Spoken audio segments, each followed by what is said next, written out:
Hi guys, Mike from Primary Revolution here, and today we're going to talk about our overhead shoulder flexibility.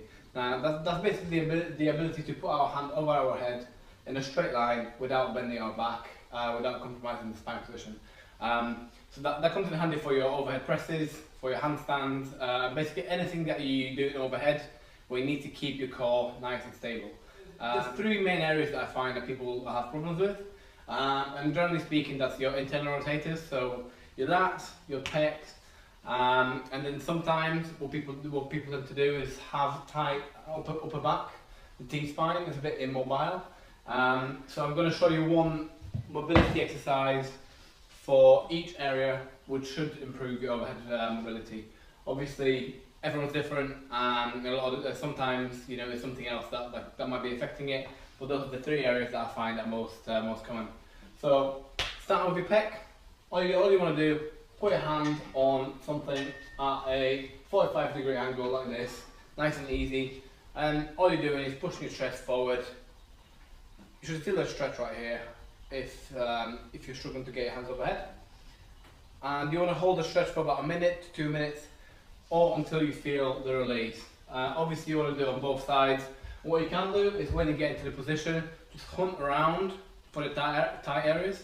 So if it doesn't feel too tight here, move your hand up or down, and you should be able to find some tight spots. And again, just spend a minute to 2 minutes in each position, or until it feels better. The second thing for your lats. So what we're going to do is we're going to get on the floor and basically get onto our knees. I'll show you in a second. And by grabbing the hand with your left hand, you're basically going to pull your hand away from your body. So it's going to look a bit like this. Get on all fours, put your hand in front of you, and just pull it out. And you're going to feel it all down the side, basically stretching your lat. And again, you can hunt for tight spots. So you can move your hand about, you can move it to your left, move it more to the right, or closer to your body. And you're pulling away from your hand. You're almost trying to rip your hand away from your body. Again, do on both sides, spend a minute in each position and you'll feel the release. The last thing we're going to do is you're going to need a peanut for this, so two lacrosse balls joined together. You can also do it with separate, one ball at a time. It's just a bit more convenient how we do two. What we're going to do is basically we're going to lay down on the peanut with it being about here. So just at the beginning of our T-spine. All we're going to do is keeping our spine as straight as possible, so a nice neutral position.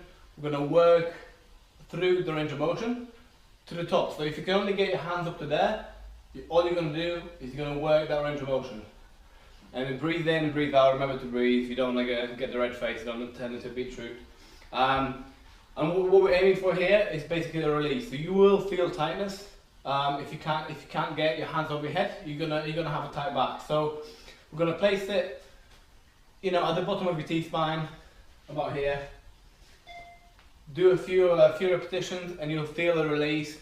And then all we're going to do is we're going to move up until, basically move up an inch, do a few more reps, and then go through that until you get to your traps, until you get to the top of your traps.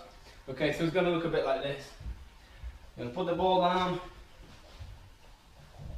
and just place it on either side of your spine, at the bottom of your T-spine, and keeping your lower back straight, which is going to work through the range of motion, nice and slow. We can obviously do on both hands.